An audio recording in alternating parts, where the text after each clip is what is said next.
I wanted to thank you for being here. And turn it over to Dr. Larson, and then we will have the presentation. I'll get to my... Hi. Welcome, everyone.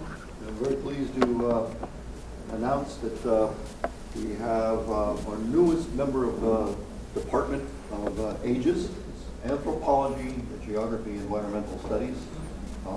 Newest member of our faculty, Albert Gonzalez, who is an archaeologist by training, a historical archaeologist by specialty, but also responsibilities for teaching biological anthropology and sort of a full range of the physical anthropological work. This is a study that you'll be hearing today is based on his PhD dissertation at Southern Methodist University.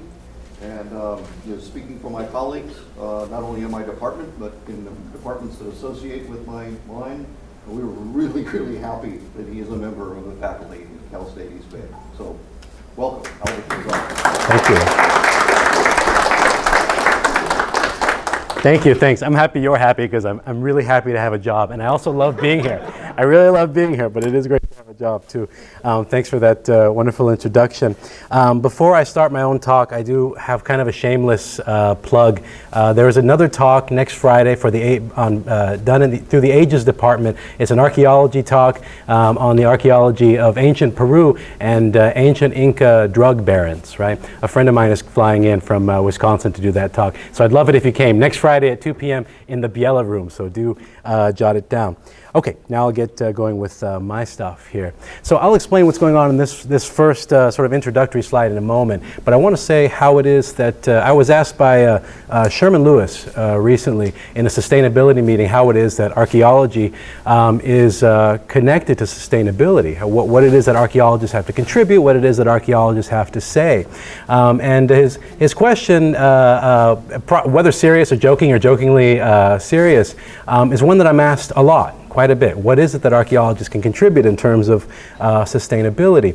Now, there's a good deal, and bringing together this diversity and sustainability, as the university has for our affinity cohort, right, makes a lot of sense to me in that what I work with are finding particular instances along the range of the diversity of sustainabilities in human history. What I mean by that is that the idea of sustainability, the idea of this cultural, ecological, and economic balance that's lasting and has some longevity, or the promise of longevity, is something that's culturally contextual, right?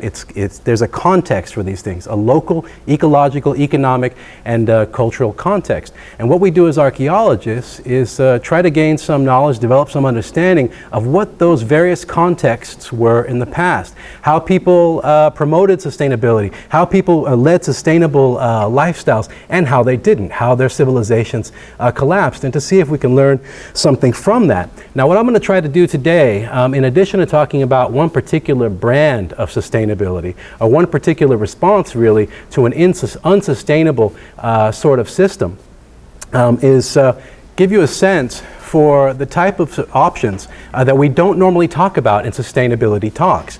Normally, what we discuss are things like negotiations, right? Such as Kyoto protocols, for example, a really great example where multiple nations come together to negotiate and talk about what it is they're going to do in order to increase the sustainability of their ways of being in these various nations, right? In some cases, that doesn't happen. No one ever comes to agreement, and there is conflict. There is war, there are battles, people die, right? People are killed. So this is one of those instances where I think that was very much the case. Something that we don't talk about much in sustainability studies, but I think that we need to, right? So those are two ideas that I'm trying to get across here through this talk. The idea of sustainabilities, that there are multiple varied sustainabilities, and second, that there are options that we normally keep off the table, but we should think about, not enacting, right? We should think about as possibilities when negotiations, potential, right? When negotiations go sour, because that occasionally does happen. So what you see on screen here, all this is, well, the stuff on the right is directly related to my dissertation site. A couple of artifacts. This on the left here is this is a still. It's a whiskey still. It's what you make whiskey in, right? Can you hear me back there all right? Yeah, up, higher, okay. This is a whiskey still. It's a classic whiskey still, a simple still is what we call it. Simple still. It's got a furnace here at the bottom. It takes in wood as its fuel input or some other fuel like peat and sources like that. It heats up what's called a mash, and that's a mix of water. That's a mix of water and some sort of grain that's fermented, right? And you let that sit exposed to the heat. The temperature at which alcohol the temperature at which alcohol evaporates is just slightly lower than the temperature at which water evaporates. Thus, the heating element is carefully controlled. You allow the alcohol vapors to rise up into this tube, and then they fall into what's called the worm tube, the barrel around it being called the condenser. That worm tube has these condensed vapors, and they condense even more so because there's a good deal of fresh water that's poured sort of right through it. Now you get a sense just by this introduction, and what comes out ultimately is what we call moonshine, right? It's the first product of a whiskey still. It's really harsh stuff, and if you don't do it properly, it could get you pretty sick or it could kill you altogether. But you can get a sense here for the inputs and outputs that this thing produces. It takes in wood or peat or some kind of fuel source. It takes in a good deal of water. Not many people know that not only does the whiskey, the actual fluid of the whiskey, require water in its processing, but the external processing of the final product requires water too, diversion of water that could be used for other things, right? These are all resources that have to exist in the locality around the whiskey distillery in order to make whiskey at all. So this artifact that you see here, I've got a pointer, yeah, that you see here on the top right, this is a machine part. I've brought a few samples. This is that very thing here, right? I happen very lucky for this talk that my lab isn't that far away at all, so I was able to bring in some show and tell. I've got a few of these up here if you want to have a look at them after the talk, but please don't touch. So this is, I'm going to spend a good deal of time on this particular artifact as a sort of actor in the narrative that I'll be spinning for you today. Another actor here is this fellow here, which is, now students have a lot of ideas as to what this thing is. It is not a phallus, although it is a profoundly inadvertently sort of phallic thing, right? Maybe it's the ultimate sort of Freudian slip that it's ended up here, right? It is also not a coprolite or archaic or archaeological poop, right? It is not poop. It's burnt wood, that's all it is. If you were able to look up closely at it, you'd see that its exterior is rather rippled. It's just charcoal, right? It's charcoal. And I found a whole heck of a lot of charcoal at my site. The whiskey distillery that I deal with, was running in the 1830s and 1840s in New Mexico, northern New Mexico, when it was part of Mexico. Now, I found a big hole at my site, and we'll get to a map here soon, a huge hole at my site, a massive chasm completely full of this charcoal. And I thought that was my kind of archaeological lemon, right? I had spent a whole summer digging this stuff up, and I didn't find any real artifacts, right? Just charcoal. But ultimately, this does say something. So let's get to what it is that it says.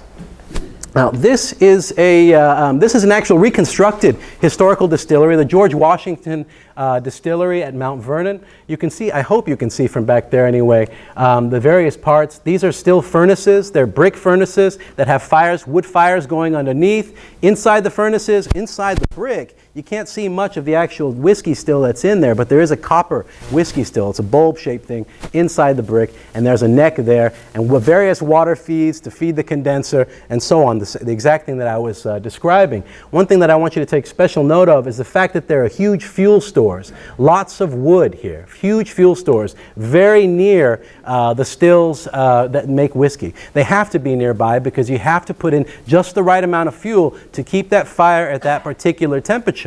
And the fact that at the George Washington Distillery they're using raw wood may well be historically inaccurate, as the preferred fuel, if you can get it, is charcoal, right? It's charcoal. Already burned wood. It's a lot more stable in terms of the temperature that you're going to get when you use it. These are me and some of my people in the field. This is what we do, and this is how we find out, as they did at the George Washington Distillery, how we find out what my Western distillery looks like, right? How I produced my map, how I produced my reconstruction and the three-dimensional reconstruction that's in the works. These are some of my students digging in holes. I spent a good deal of my adult years in holes, pondering the nature of the universe. So you're going to see some pictures of me here and there in holes. It's kind of where I live in the summers, practically. This is a really, really large hole that I dug at my site. You can see the top of a wall there. What you can't see is that the wall extends all the way down behind that dirt where we dug. There's some very tall walls at my site, but you wouldn't be able to tell in many portions of the site because they're completely covered in dirt that's fallen over 150 years. These are a couple of folks metal detecting. We run out there what we call a community archaeology project. There are lots of members of the descendant community, the descendants of the people that worked and lived at this site, that lived in the area at the time, who work with me out in the field. In fact, I regularly have the great-grandson of Turley, the man who owned and ran this mill, out there working with me. There are various various methods by which you see being employed here to get at the sort of data that we need. It's not only about artifacts, but also about mapping features, mapping the site altogether. If you were to walk up on the site, now I'll give you a sort of tour of the site in a moment. If you were to walk up on the site, you wouldn't really know what you have except for its enormity, right? It is a gigantic site, a massive, massive structure. And we make sense of it slowly but surely, piece by piece, in this manner. In addition, of course, to reading associated documents. So what I'm going to do today, we haven't even started the real talk yet. What I'm going to do today is sort of distill this history in 4 acts, right? The way I see this is that historians and historical archaeologists, we weave narratives, we write stories. That's the bulk of what we do. I sit at the meeting, the juncture between science and the humanistic fields, right? So I do both, read into documents and interpret documents and dig into the ground to find out what it can tell us in terms of the archaeological data. But ultimately, in putting this all together, I tell a story, and these machine parts and this burned wood, this charcoal, acts and has as much influence on the environment around them often as people do. So they are indeed actors in this story. We're going to start out by talking about the Santa Fe Trail. Now, this is a trail that opened up northern Mexico to the United States, starting in around 1821, right? New Mexico is in a state of transition at this point. We'll talk then about the whiskey distillery that was started by an American named Simeon Turley, and the fact that it was destroyed, laid siege to for 2 days, destroyed, burned to the ground, and every single American inside was killed, and they were all buried in a mass grave. There's an historiography surrounding this. Now, that means the history of historical writing. There are plenty of historians who've looked at this issue and have wondered why it is that people attacked Turley's Mill, this coalition of Mexicans and Indians.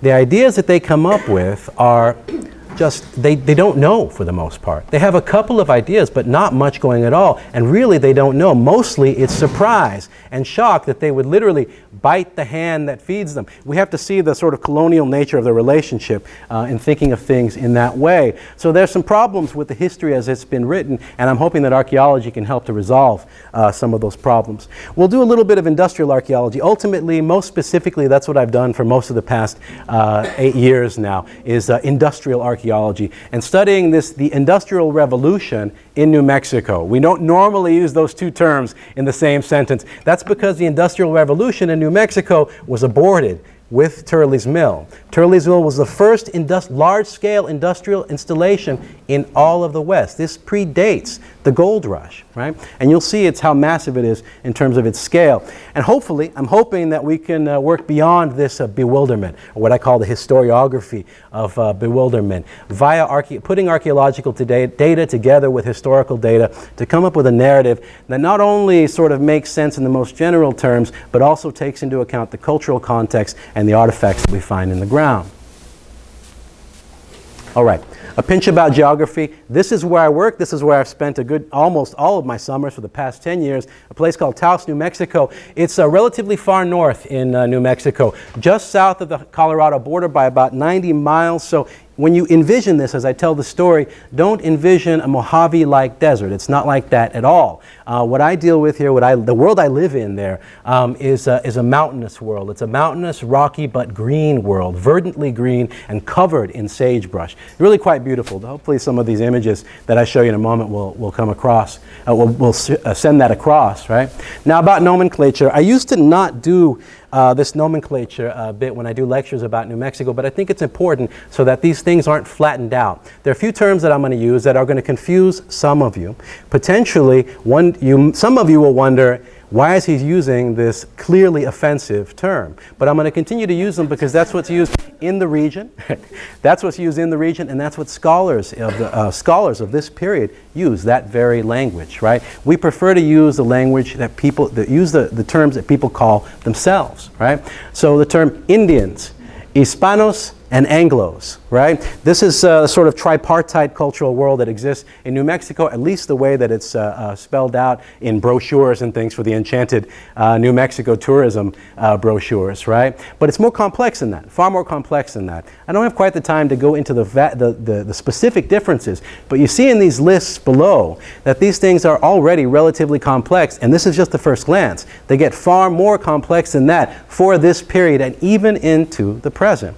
So when I use the term Indians, I don't use the term Native Americans because the people I work with out there don't identify using that term. They call themselves Indians, and I prefer to call them what they want to be called. They're primarily made up of Taos Indians. These are the Indians of Taos Pueblo, the Native Americans of Taos Pueblo. They're Puebloan people. You might have heard of the Hopi and the Zuni. It's a similar sort of cultural group, but relatively far north with a good deal of access to Plains Indians. So there's a good deal of Plains culture that's brought into here too. That's why this fellow that you see here looks like he's wearing Plains garb with the fringe and so on, yet he's a Puebloan Indian.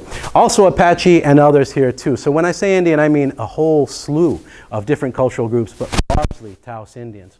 Hispanos, now I don't use this, using the term Hispano isn't my effort to make politically correct or something the term Hispanic, right? This is the term they use there, and they reject the English term Hispanic, right? It has a different meaning to them. So we choose the term Hispano. I'll go back and forth between Hispano and Mexican, right? Those are both the sort of couple of the generally accepted terms with the people that I've worked with and the people that I study historically, made up of various different groups. The long to short of this is that there's gradations here from people who consider themselves as much Indian as Hispano to people who consider themselves full-blooded Spaniards, right? Although most everyone in New Mexico at this particular place and time are not Spaniards at all, right? Okay.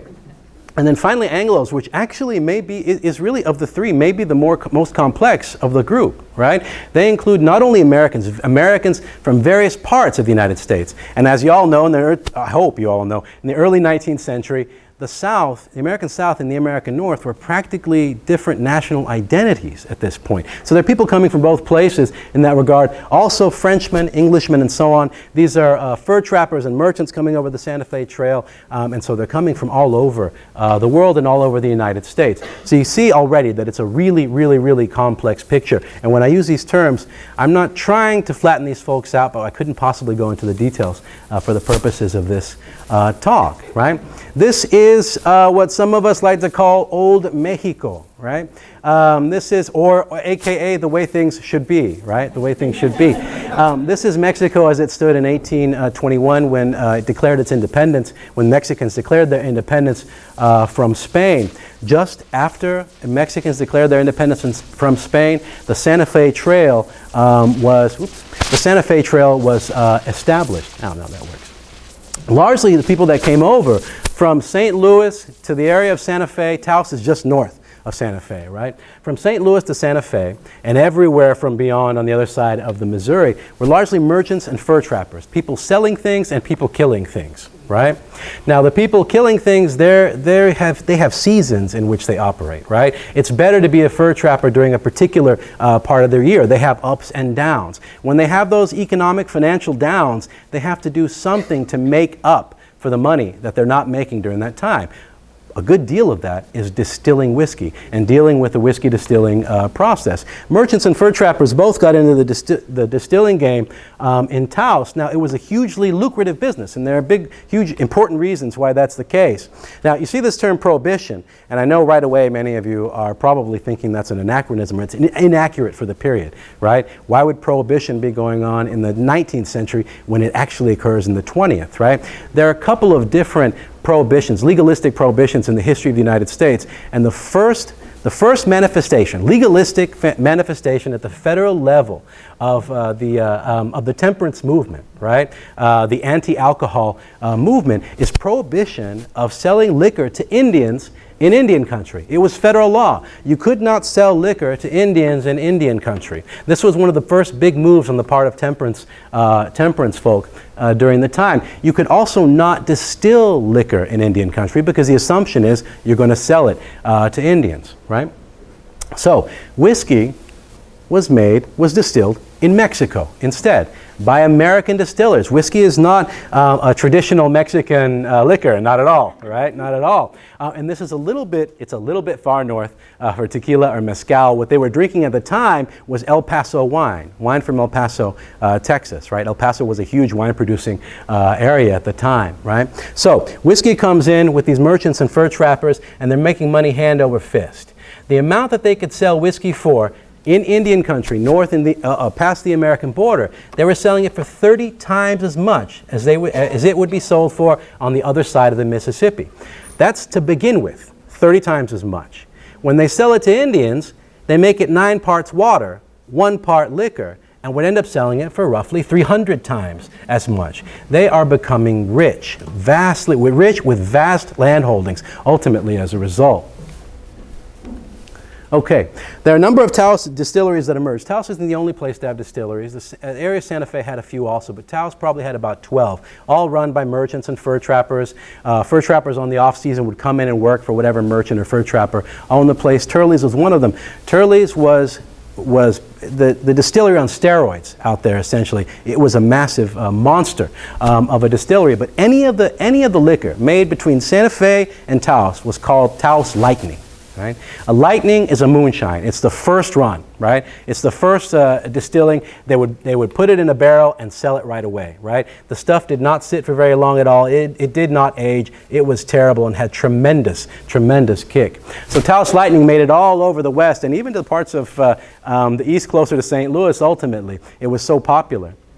Now, Simeon Turley came over the Santa Fe Trail in the late 1820s, began as a merchant, started a store, failed as a storekeeper, and ultimately ended up building this huge distillery. Where he got the funds, no one knows. But as a monster, as you'll see, and you'll see it requires a good deal of funds. I have a pretty good idea of who that is. But so it's not only distillery, but also a mill, a grist mill. It's known in Taos as Turley's Mill and Distillery, but it did a lot more than that. Turley had a number of enterprises going. This wasn't it. The number of enterprises he had going was absolutely overwhelming. So it wasn't only milling flour and making whiskey.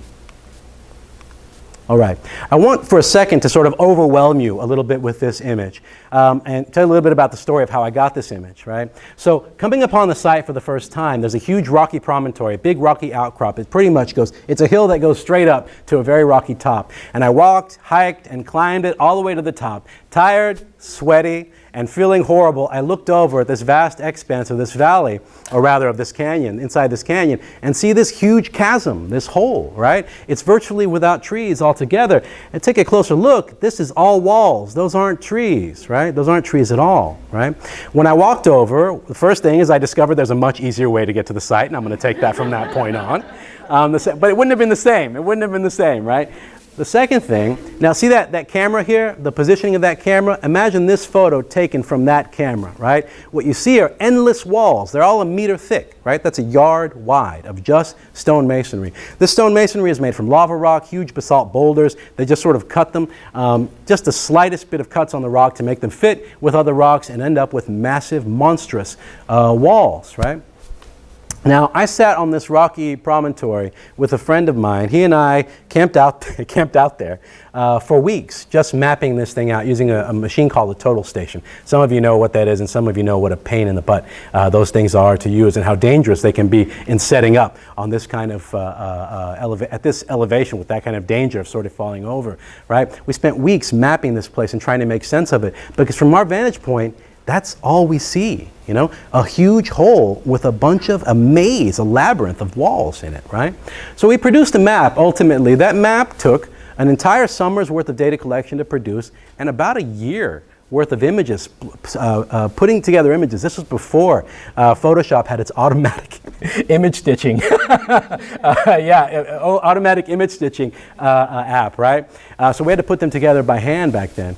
Ended up producing a map. This is a total station, by the way, the machine that we use. There are better things to use these days. It's just, this is the machine you use when you don't have quite the funds to get the sort of machine that you can do it with on the ground and get satellite messages. So this is the map we produced ultimately. This is the map we produced ultimately. You can see that those walls that weren't covered over in dirt, we were able to document down to the last stone, stitching together thousands of pictures. Thousands by hand, stitching together thousands of these pictures by hand. The rest of this is largely covered over by adobe, right? What I mean, adobe is mud brick. But this stuff has collapsed, fallen over, and melted with 150 years, 160 years worth of rains. So the way that we map this out is by taking a pin flag, those little flags that you see construction people using, right, with the sort of aluminum pin. We jab them into the ground and feel for rocks. So we felt for rocks, we documented a wall, and we ended up documenting this whole piece in that way. It was incredibly complicated and incredibly difficult, but revealed a lot. Revealed a lot about the complexity of this enterprise. This is about 140 meters wide. I'll give you a sense in a second on the next slide just how large that is. It is a monster. But before I get to that, let's talk about what we determined based on our initial analysis. Stone masonry first floor, adobe second floor, and that adobe floor came crashing down at some point in the last 80 or 90 years.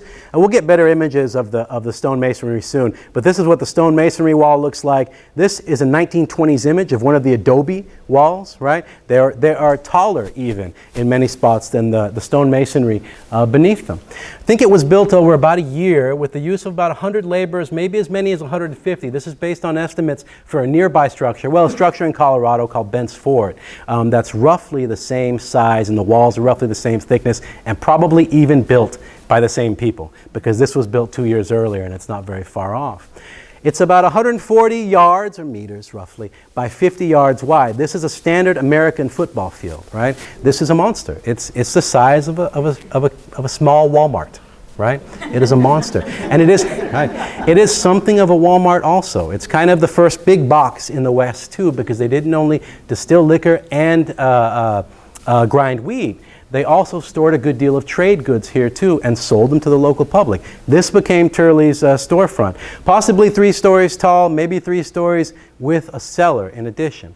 It's a massive building. The only thing that rivals it in the area that's built after contact is the Palace of the Governors in Santa Fe, which I'm not entirely certain is any larger than this structure, right? So you can see that this thing, at least in intent, this thing was designed to distill a good deal of liquor, many thousands of gallons of liquor. This is the image from the 1920s that I ripped that adobe image out from. You can see up here the adobe brick and the stone masonry in the bottom. This isn't always easy for people to make out, so I give it a halo now. This is the adobe. That's the top of the adobe so far as we can tell. It is so straight that we think that represents the actual roof of the structure at the time. You can see in a couple of portions of it, right, that those are still standing in the 1920s. By the 1970s, there was about this much adobe brick over the stone masonry. Now there's almost nothing. There's one mound of adobe brick and it's been melted all around, and I discovered it sort of inadvertently after falling on it once, right? And my face lands next to a nice brick outline. Many of my discoveries at Turley's Mill have happened in that way, right? Is that any moonshine? I won't divulge that. I won't divulge. So this is the angle from which that photo's taken in relation to the map. You can see that camera there from the southwest. Okay, now back to this narrative. Right? So in 1846, between 1846 and 1848, there's a war that begins between the United States and Mexico. Historians, we largely think it was a dirty war from start to finish, and very much an illegal annexation of land, but now we are where we are, right? And this is the volume of the land that was taken during that grab. So in January of 1847, only 6 months after that forcible occupation, the Mexicans and Indians, 500 of them, Mexicans and Indians of of Taos, went and laid siege to this distillery, right, for 2 days, burned it to the ground, as the records say, burned it to the ground and killed every person inside. Now that's documented. What's not documented, and what's in the oral tradition from various sources, is that, what I've heard anyway, is that they gave people there a choice whether they wanted to stay or not. The Hispanos who were left there left. The Anglos did not. And they were all killed, but maybe one. There are stories of one, possibly two, but I kind of doubt it. One that made it out and made it to Colorado in the cold winter. So this occupation of the Southwest sparked some resistances. This is one of many. And the acts prior to this in Taos, because this occurred after the primary act of this Northern Rebellion, which was the scalping of the American appointed governor by an even larger coalition of Mexicans and Indians, possibly as many as 1,000 to start with, 500 peeling off to go attack this distillery, right? Now, so that's the story of the siege and destruction of Turley's Mill. Historians have been wondering for a century and a half why this was the case. Contemporary observers and 20th century historians, by and large, have roughly the same story when they actually try to account for it, when they're not arguing that it's just sort of unexplainable, right? Now, most, I would say, are bewildered and would call it an unexplainable treachery, right? Why would they ever bit the hand that fed them? After all, Turley brought them jobs, right? He brought them jobs. He brought them industry, for goodness sake, American industry, this gift, right? How would they not want that? Now, one contemporary observer described it real simply, right? At the end of his account, he was at Turley's Mill 2 days before the place was destroyed. He described it real simply. It made a lot of sense to him. Such is Mexican gratitude. That's how Mexicans say thank you, right? Unappreciative. This plays into a stereotype that some of us call the stereotype of the Mexican greaser, a 19th century stereotype that lived on into the 20th century, of the Mexican greaser. One that a group of people that are not to be trusted, that don't appreciate anything that Americans bring in, right? In particular, American industry. So such is Mexican gratitude. That's how he sort of wrote things off. Now, those who try to analyze things a bit, still don't necessarily think so much about the reality of Mexican and Indian lives, right? But assume, maybe maybe partially, rightfully so, that maybe they wanted whiskey and trade goods. But these are also based on stereotypes, right? Now, there's the stereotype of the greaser, the Mexican greaser that you can't trust. But there's also the stereotype, this is an image from a Kansas newspaper, right? Of the good Indian and the bad Indian, right? The stereotype of the drunken Indian. Of course, they would go out of their way to attack a distillery. They needed the liquid courage to keep the rebellion going. For a group of people that would otherwise be cowards, right? They needed that liquid courage, right? Bunch of drunks anyway. Now, I reject that logic to start with, right? I reject it to start with. What I prefer to do, now as I mentioned, I'm both a humanist and a scientist, right? But as a scientist, I can't possibly begin from that point, right? I start in the ground. I start with the artifacts. And I've come to think, after my 7 years or so working at this particular site, that this might represent a rejection of industrial revolution. I'll expand a little bit upon what I mean by that. That industrial revolution in this case is something that threw off ecological, cultural, and economic balance locally, right? This changed people's lives. This probably brought people a good deal of fear. This site may represent discontent, right? A point of discontent. So I argue that they reject industrial revolution. I'm not alone in that in terms of the arrival of industry in the continent, right? In the Americas. The historians of the Northeast, archaeologists of the industrial Northeast, argue that from the American Northeast to England, to India, and worldwide, one of the responses to the ecological, cultural, and economic imbalances caused by the arrival of industry is rebellion, So, let's move. Industry brings change. I'll talk a little bit about the changes that labor produces, what changes in labor produce in terms of the social network, in terms of general feelings of unrest, unease, discontent, right? Industry changes behavior. What I mean is that if you're working in an agricultural or craft industry, right? And you can literally, if you want, drink all day. You can drink all day in moderation and continue to work. You can continue to produce pots. You can continue to engage in craft industry. You can continue to work the fields, right? It's not necessarily that it's a completely informal society, that it's lacking any rules or regulations, but they are flexible in comparison to what comes in from the United States, right? Industry, American-style industry, requires a regimented work schedule. The invention of the 5 o'clock whistle comes with Turley's Mill, right? People don't organize their day in hours in that way, right? You don't ask in New Mexico in 1783, what are you doing at 3 o'clock, right? That notion doesn't really exist so far as we know, at least not among the majority of the populace, right? So changing behavior, changing notions of time. And the responses are often one of the options in terms of response in this spectrum of potential responses is sabotage. Examples in the Northeast, archaeologists have found in the Northeast include the tossing of perfectly good machine parts in places where they'll never be found again, creating purposeful work slowdowns. Findings of hundreds of beer bottles between walls at large factories because people are transitioning. They are used to drinking all day. But in the factories, suddenly they're not allowed to drink any longer. So sabotage is one of the options that sit on the spectrum. And full-scale rebellion, very well documented worldwide in response to industry as well. And I think this is that is what this represents. Now, in order to make those arguments, with even any remote a sense of legitimacy, I have to determine what the industrial intensity is of this place. How many trees is this place sucking in? How much water is it taking in? How many people is it taking in? How many people does it require in terms of labor? These are things that nobody has a handle on and nobody's really asked about in the past, because the answer to the question of why attack Turley's Mill is prior, always, well, they wanted whiskey or they wanted trade goods. The greaser and Indian drunk stereotypes.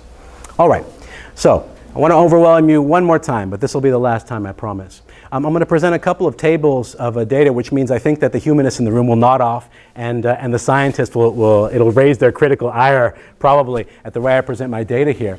But this is table 1 of some of the enterprises that I am fairly certain existed at Turley's Mill. We'll start here with the ones we know about, right, from the documents, and it seems obvious in that regard from documents. Grist milling, distilling, granaries, things associated with grist milling, things associated with distilling that have to be there, aspects of the enterprise that have to be there in order for that to take place. I categorize them via how I made the determination. Historical documents, logical inference, archaeology, and so on, and every combination in between.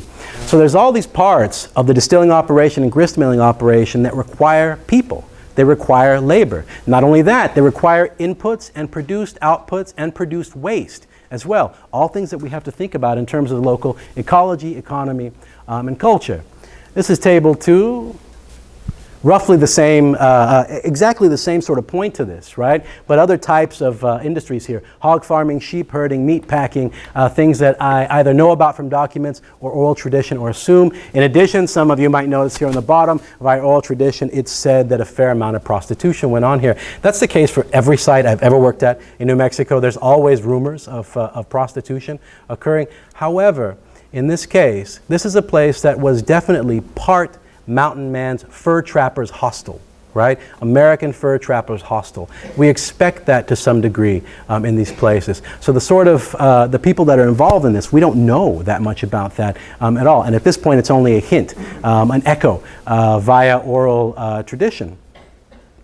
Now, what I'm going to focus on for the rest of the talk is apparently nothing. Okay. What I'm going to focus on are these two icons, these two actors that I mentioned to you earlier. Machine parts, this one in particular. Those of you who came in a little later, this is one of the various machine parts that I found at my site. And after the talk is over, please, I invite you to come up.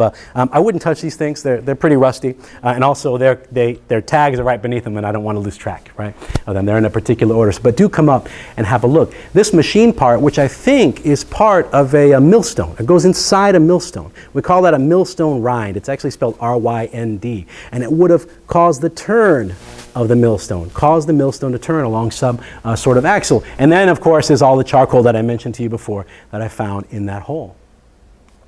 So, what do I get at with these things? With this artifact in particular, we'll talk about labor. And with this artifact, we'll talk about timber. These artifacts, the charcoal, the volume, huge volume of charcoal that I found. These things speak, right? They speak in many ways. I help them to speak a good deal, but they speak in many ways in terms of how it is people lived and the changes that would have impacted their lives, right? Okay, so back to that charcoal feature. It's just about here. I don't have it highlighted this time, but you can see the expanse there. I'll provide you a nice image of it here.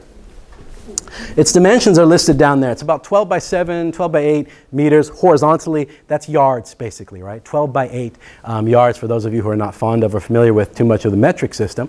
And its depth is taller than me. We'll just call it that, right? Between 1.7 and 2 meters. When I dug my deepest hole, this is it here, when I dug my deepest hole, before I hit the bottom, it was far higher, far taller than I was, which I came to find out later, there are labor laws against digging holes that big. And putting people in them. I shouldn't be admitting this, especially on video. Okay. Right. That part of the talk is fiction, by the way. That part of the talk is fiction. So this is the area of the charcoal oven, or excuse me, the charcoal pit, right? We're not entirely sure if it's a charcoal oven. It might have been used to make charcoal, then it would be a charcoal oven. It might have been used just to store charcoal as fuel. Thank you. Thank you very much. Might have been used just to store charcoal as fuel, or might have been used for raw wood fuel that ended up burned during the fire of 1847. Whatever the case, it was some kind of fuel storage, right? Some kind of fuel storage, probably very near the stills that material would be shoveled into, right? Now, the area around that, there's a black area here and there's a kind of yellow-brown area around it, right? That yellow-brown area is not grass. It's not grass. We snip that off blade by blade with pairs of scissors, and students and me on our hands and knees cutting it with blades of scissors. This is the actual color of the dirt in the entire region, right, of the Taos Valley, a yellow-brown. Most of it's a yellow-brown. There are hues of red and darker browns, but mostly it's that. This is charcoal and charcoal-stained earth. There's a little halo there to make that a little bit more clear. So that just states that we think that it's likely fuel and probably not anything else, based on the depth and the volume that it would have held, right? This is just a reminder of the reconstruction at the George Washington Distillery and the nearness of the fuel stores and the necessity of having big fuel stores sort of at the ready. You see they're right next to these whiskey still furnaces. Okay. The significance of this pit. Let's talk about Spanish land tenure practices. This is actually important. How it is that the Spanish recognized, the Spanish colonial government, prior to the Mexican government, reckoned land ownership. There were two different types of land grants in colonial Spain and Mexico at the time in the north.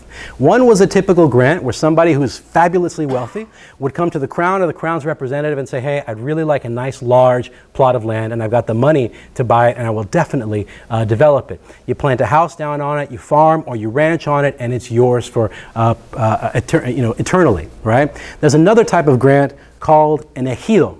Ejido. The ejido grant is very different. It's a squatter's grant. Squatters go from some primary village, they work their way outward, some economic or other pressure, work their way outward, found their own farms and ranches on land, and then ask the Spanish government for title after, right?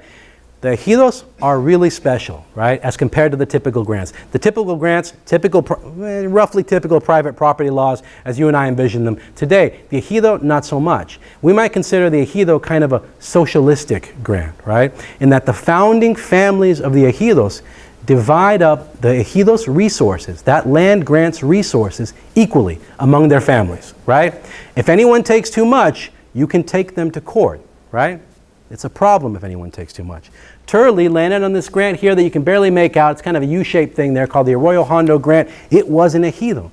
How he bought into this grant, I don't know, but somebody sold out big time to get Turley in there, right? And suddenly, he plops down this massive distillery operation, some 19 different operations going there at once, and begins to use up its resources, to suck them in, right? This is potentially greatly problematic, especially if the charcoal pit represents deforestation. If we can use it as a proxy, right? If we can use it as an indirect reference to deforestation, then we can say something about how much deforestation it might have caused. Okay, I'm getting to my math moment. Now, again, for the scientists, this is not real math. For the humanists, you have my permission to nod off. It's okay. It's okay. For the humanists, I just say there's a lot of wood involved here. A lot of wood involved, right? If deforestation is the case, then there is indeed sort of a cause for alarm here. Great alarm, because this belongs to everyone equally here, right? Okay. And I argue that it's a calculable thing. Now, this is the calculation, a tremendously simplified version of the calculation. There are a lot more variables that come into play here. To put it at its most simple, though, the lifetime volume of the pit, how much charcoal this massive pit would have taken in cubic meters, right? Meters cubed, right? You take that number, X number, and multiply it by the deforested acres per cubic meter, right? We assume that there's a number of deforested acres per cubic meter. Ultimately, what that results in is total deforested acreage, right? Which I assume, based on this calculation, is around 400 acres. Now you see this, this asterisk here. There are a couple of caveats. There are a couple of big caveats, right? One is that the ecological, environmental, the environmental reconstruction that I'm using is for Nevada.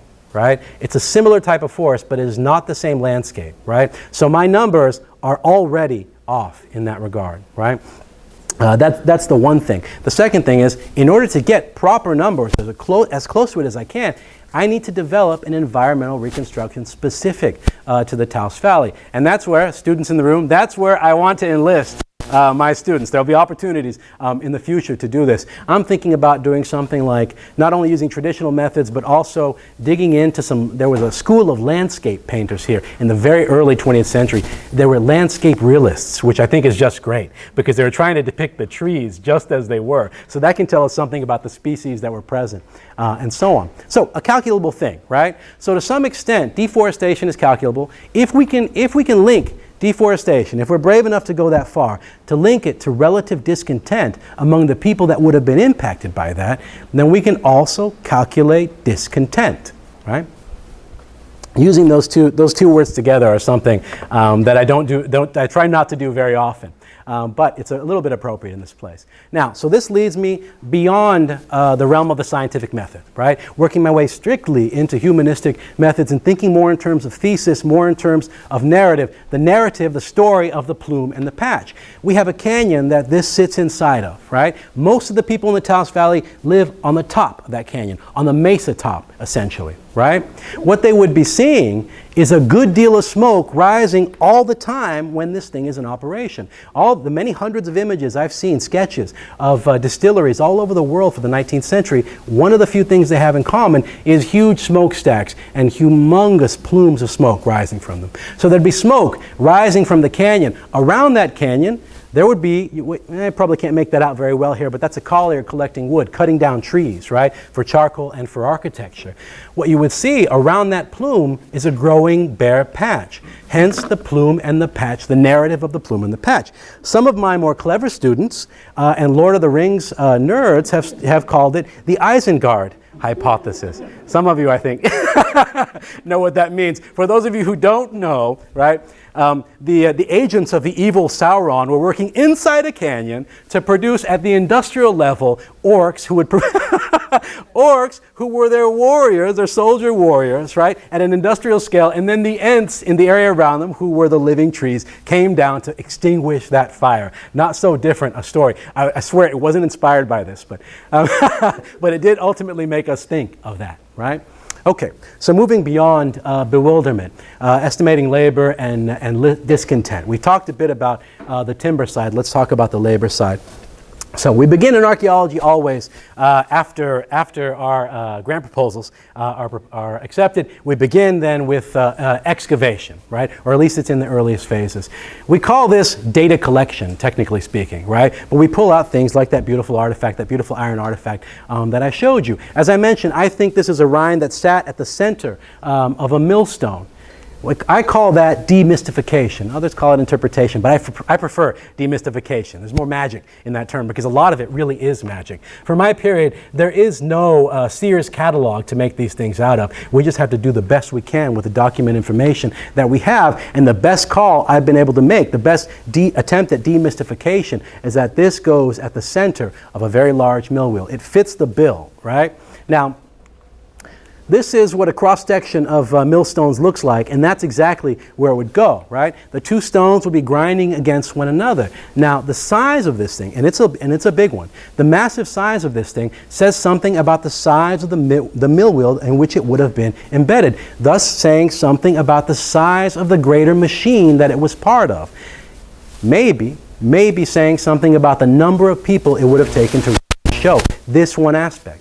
I have dozens and dozens of what we call diagnostic artifacts like this that tell me maybe what's going on in this particular place, right? There's another thing too, this breakage pattern. I have 3 of these things. I think I have 4. I might have another one somewhere else. This one, that's a big broken one, right? And these 2 that are pieces of 2 others. They've all broken in the same exact pattern, with one of these spikes being in the portion that's broken off. That's important. This breakage pattern is tremendously important. It says something about the amount of circular motion. It says something about the torque, right? The amount of circular motion and resistance here that it took to cause that break, if it is indeed that common a break. I'm working with both a metallurgy specialist and an archaeologist who's a former mechanical engineer who was so helpful with this stuff, right? In determining what that means exactly in terms of capacity and how many people and how many resources this would have taken and how much waste this place would have produced as a result. You can see the magic of these machine parts, right? The sort of aspect of the story and the player they are in this story, despite being something of an inanimate object, right? So we put these 3 things together, and we end up with a feel for what we have, right? A feel for what industry actually stood there where we find these things, right? We find these artifacts, and potentially also to this issue of rebellion, right? Now, why would it matter? Why would it matter if how many people it is that work at this place? My estimate right now is between 40 and 100, and that's a big, broad estimate, but I think minimally it's 40. Why would 40 people ever matter? Why would 40 people's worth of discontent ever matter? Well, it's easier to explain these things as I do these talks these days because everybody's connected via the online social networks, right? There is a real social network. For every one of these 40, minimally 40 individuals, there's a family of 5 to 10 people waiting at home, right?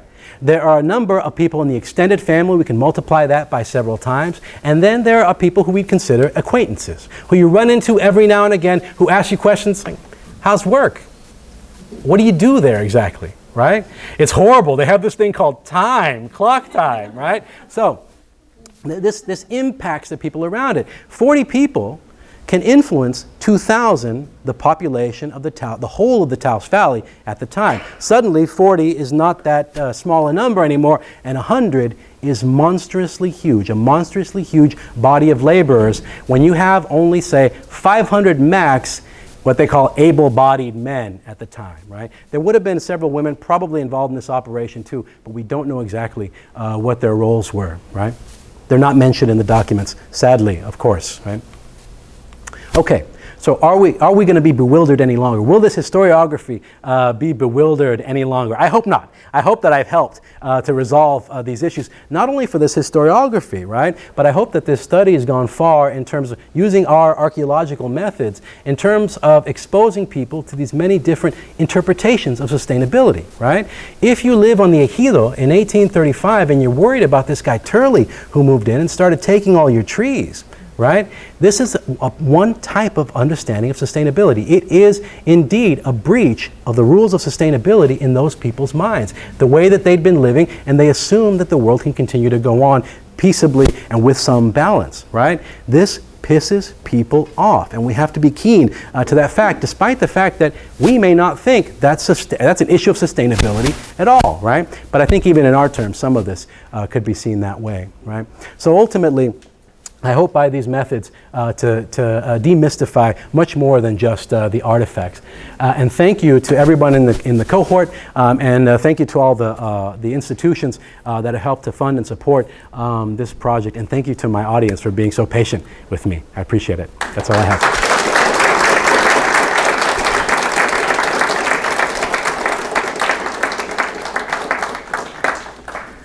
Yes? Is there like a number that you could associate with, like, I don't know, number of acres per liter of whiskey or something like that? Yes, there could very well be. I haven't done that calculation yet, but when you consider what I don't know is the connection between fuel and gallons of whiskey, right? How much fuel you need for gallons of whiskey, because I haven't thought about things in those terms, because I'm dealing with this ridiculously huge hole, right? That's coming first in my mind, but no, that's great. No, it could definitely come up with that figure. It seems anyway.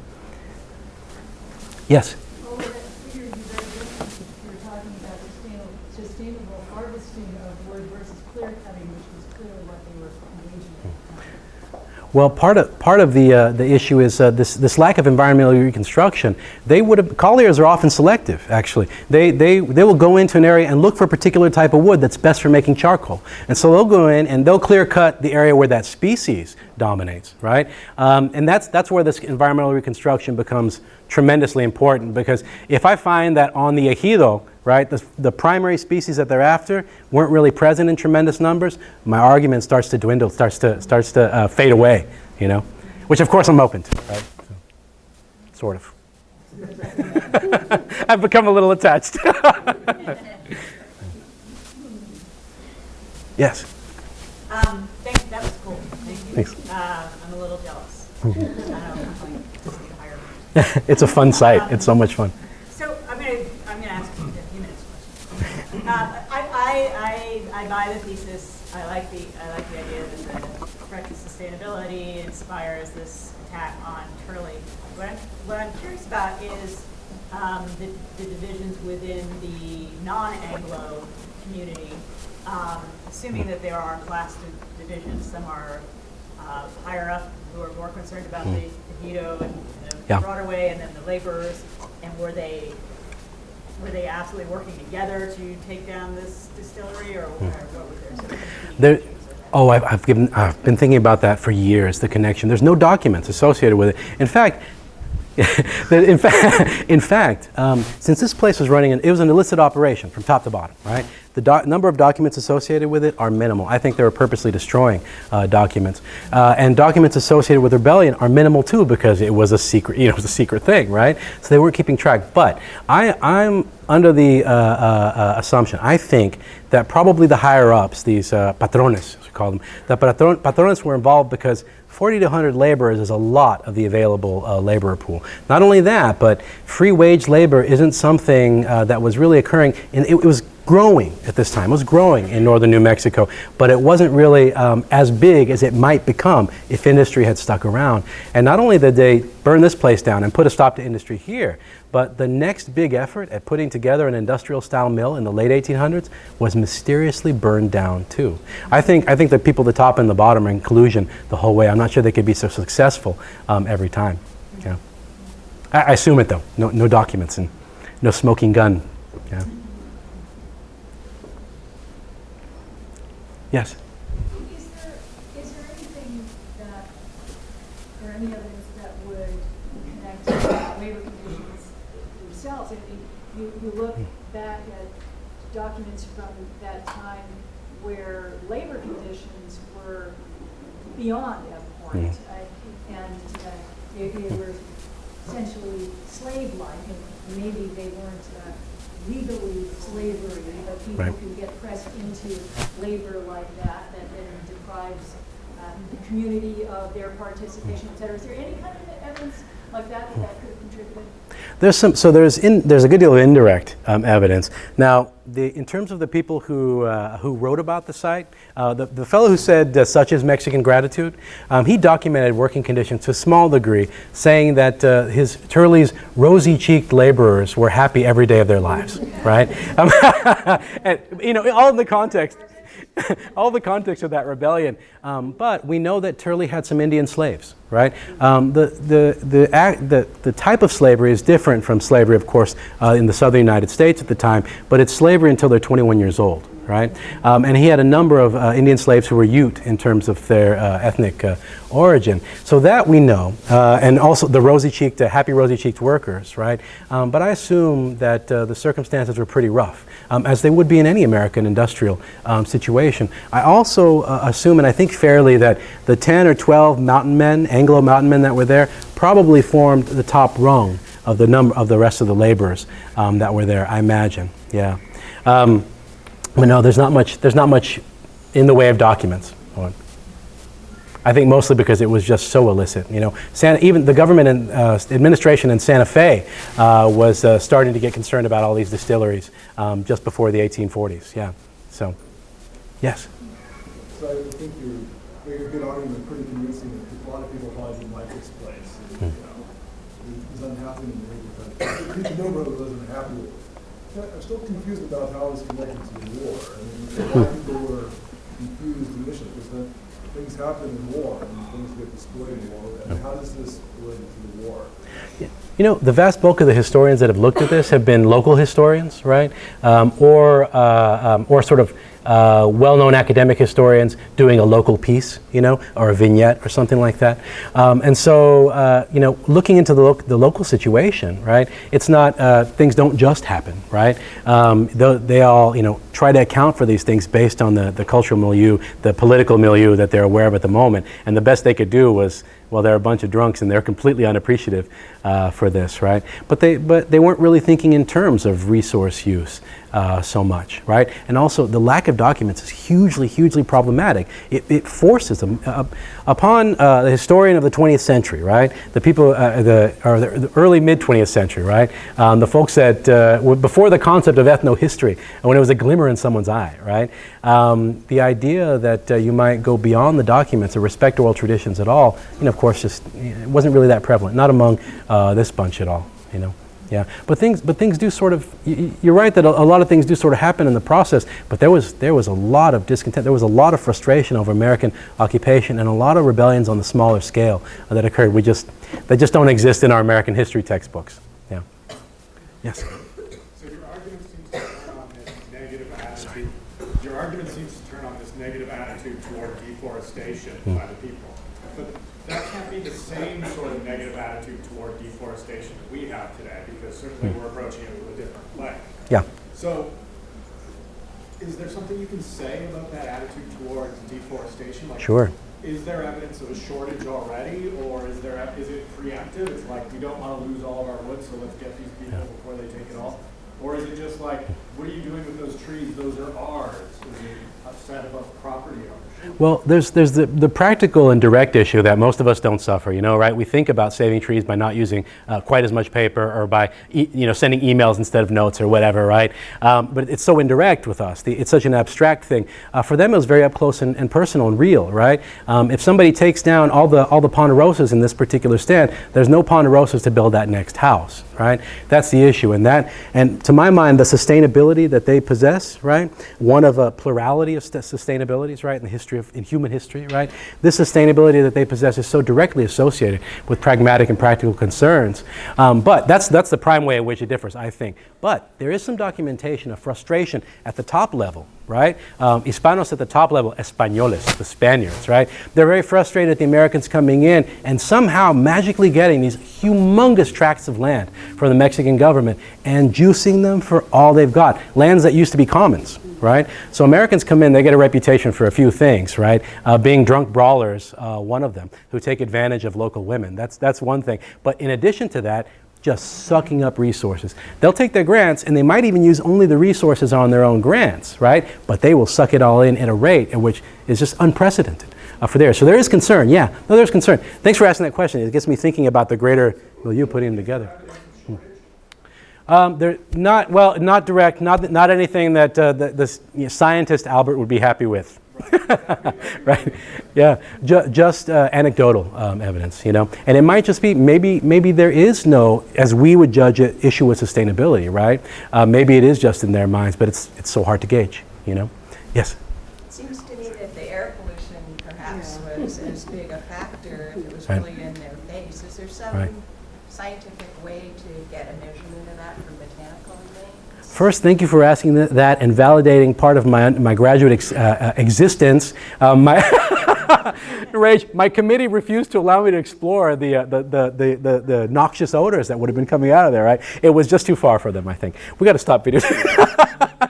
It was just too far for them. But yeah, without a doubt, there will be noxious odors and potentially poisonous sort of gases rising. You know, yeah, in that, yeah. Wouldn't they leave traces in botanical remains? You know, that's tough for 150 years ago and the regular summer rains. But we can make some assumptions based on the wood. I mean, we can experiment with the stuff, you know. I can come up with what proportion it is they're regularly burn it myself on a small scale and get a sense for the gases that were coming up. You know, we might get some as residue, some that falls, you know, in the earth, but I think it might actually be easier for me to experiment rather than doing miles and miles of sampling, or maybe both. You know. But thank you. Yes. Do we know how far the whiskey traveled? Like, did they? Oh, yes, yes. And Yes. did anyone come in and take over like whiskey production after this factory was destroyed? Because it seemed like if they were making so much, people were wanting to drink it. You know, after you burn a place down and kill everyone inside, there's not much incentive, right, any longer to build another whiskey distillery. There's not much motivation. No one came and took it over. In fact, the distilleries that then existed, we think that many of them bailed right away or left that line of business, right? There was still some whiskey being produced, right, but on a much, much smaller scale. And that stuff was just being used for local parties, fandangos and things. But in terms of where it went, there was a preacher, I forgot his name now, but it's eluding me, but there was a preacher who wrote that Turley's liquor was making drunks from Arkansas to the Oregon, right? So that's a pretty huge range. He would have been the biggest game in town in that way. Almost everything you get during that period, during the early 1840s in particular, would have been Turley stuff, right? And when they sold it to Indians, it was so little of it was actually whiskey that they were said to have peppered it with things like chili powder and gunpowder to give it kick, to make it seem like whiskey, right? Rough, really rough stuff. Yes? There's a Turley winery in Napa. Do you think any of his Huh. descendants- I don't know. He certainly hasn't contacted me. The descendants, a lot of them have contacted me. If you're out there, if you're out there, give me a call. But there's I don't. stayed in the industry. Perhaps I don't know. His children largely ended up sort of paupers, right? His children and their descendants. He married an Hispana woman, and his children identified as Hispanos. They didn't take his last name, and they didn't want to be identified as Turleys for fear of reprisals for a long time. So it was kind of a bad thing to be considered a Turley. But there is a craft distiller between Santa Fe and Taos who's producing what he calls Taos Lightning. But I tell him, it's too good. It's too good. It's not moonshine, thus it's not Taos Lightning. He produces really good stuff. I highly recommend it. Not that you sampled. Not that you sampled. What's that? I said not that you sampled. Oh, no. Well, actually, it's part of my research, right? It's part of my research. All my research designs include tastings. They have to. What can I say? Well, if that's all the questions, thank you so much for all